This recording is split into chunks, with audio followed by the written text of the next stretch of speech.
And I had to write about Chekhov, and suddenly I had Chekhov in my head. And so I wrote this poem, and this is one of those rare poems that came out whole, like Athena from Zeus. You know how rare those are. And I turned it into Sam's class, and I got it back from him, and there was only one sentence in his comments, and it was, "Publish this immediately." Slice of life. It's true, sometimes a kiss is just a kiss. Ask Chekhov how Ryabovich obsessed over a moment fleeting, then dismissed. For all he knew, her target had been missed, and he lucked out in her confused caress. It's true, sometimes a kiss is just a kiss. But moments are what Chekhov only wished recorded at the wordsmith's own behest. Only a moment fleeting, then dismissed. For poor, invisible Ryabovich, such moments left inevitably a mess. Their truth, sometimes a kiss is just a kiss, was lost inside his sad and dreamy, wistful illusion. His wish, from deep within his breast, another moment fleeting, then dismissed. His disappointment rang with every whistle of his horse's steaming breath, but still we're blessed. It's true, although his kiss was just a kiss, only a moment fleeting, it's not dismissed.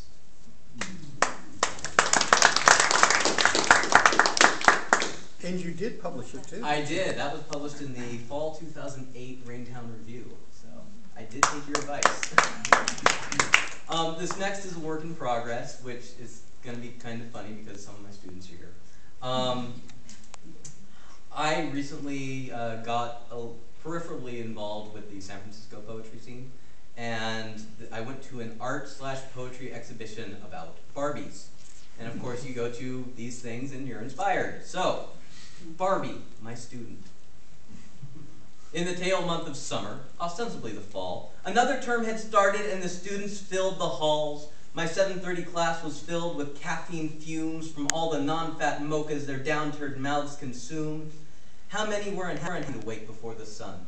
How many had not slept at all, now hungover from the debauch they squeezed into one last night before the press of papers weighed their shoulders with the backpack slouch?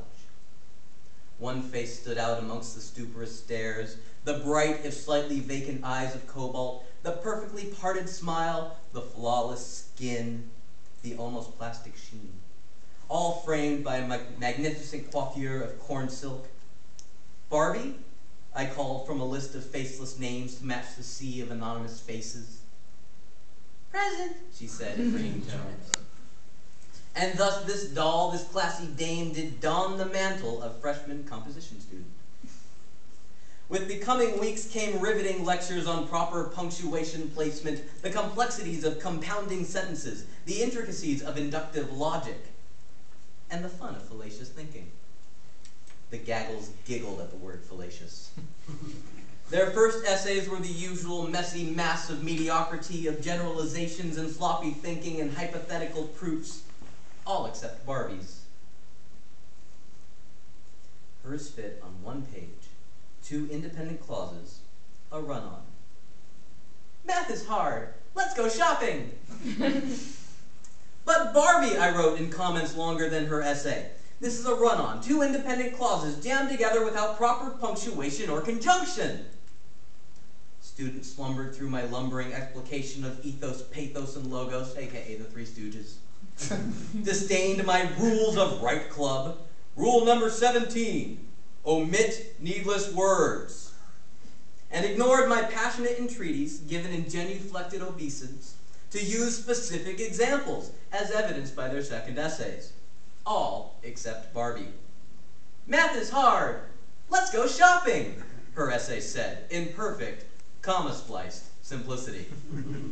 "But Barbie," I wrote once again, "this is a comma splice, a run-on with jewelry. It's got bling.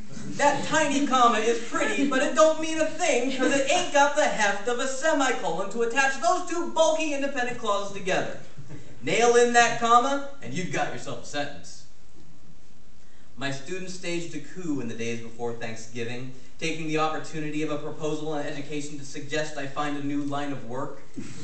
All except Barbie. "Math is hard. Let's go shopping." Her sentence was complete. grammatically correct, welded in semicolon and steel. But Barbie, I wrote once more, while this is your most complete essay to date, and you've chosen a truly dire problem in education, one that has stymied students and pedagogues for centuries, and have boiled it down to its essential components, and you should be proud of that, your solution to the problem of math leaves much to be desired. Shopping, as an activity, requires a modicum of math to calculate the combined totals and deducted percentages of sales. So are you suggesting shopping as an applied mathematics curriculum or simply as an alternative to engaging in the study at all? Having had you in class these last 10 weeks, I suspect the latter but hope for the former. There is more to you, Barbie, than a shopping-obsessed arithmophobe. Please reach deeper. The next classes were marked by the void in her seat. No vacant gaze, no beaming smile, no bright reflective hair distracted me from the ennui of students begrudgingly slogging through the last few weeks of class.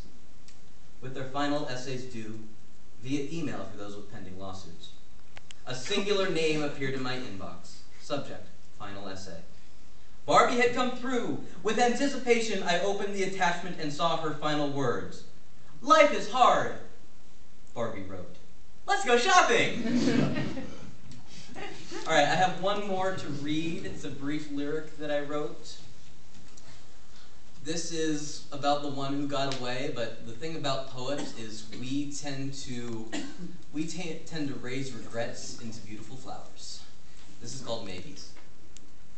I will not ever win you because you're not a prize, but that won't ever stop me trying for that sparkle in your eyes, the one that flashes silver in the mails from a blue, the one that tells me sometimes that you think of me and you.